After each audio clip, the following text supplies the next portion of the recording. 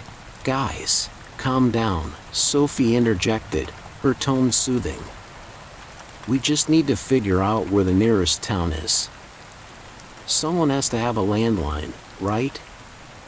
As if summoned by her words, a faint sound drifted through the frosty air. It was soft at first, almost imperceptible, a melodic hum that seemed to rise and fall with the wind. What's that? Paige asked, craning her neck to listen. The friends fell silent, the haunting melody growing clearer. It was a chorus of voices, harmonizing in an unfamiliar, eerie tune. It's beautiful, Sophie said, her breath visible in the icy air. It's weird, Jake countered, slamming the hood shut. And we don't have time for weird. We need to figure out how to get help. But the music tugged at them, magnetic and otherworldly. Look! Paige exclaimed, pointing toward the trees. In the distance, a faint glow illuminated the forest, pulsing softly in time with the melody. That could be a house or something, Sophie said. Or something, Jake muttered. What choice do we have? Paige argued. We can't stay here all night. Reluctantly, the group grabbed their coats and set off toward the light, leaving the car behind. The snow crunched beneath their boots as they trudged through the woods. The glow grew brighter, and the music louder, until they emerged into a clearing. Before them lay a small village, its buildings ancient and decrepit, their roofs sagging under layers of snow. The glow seemed to emanate from the central square, where a group of shadowy figures stood in a circle, singing in unison. What is this place? Liam whispered. It looks abandoned, Sophie said, glancing around nervously. Then who are they?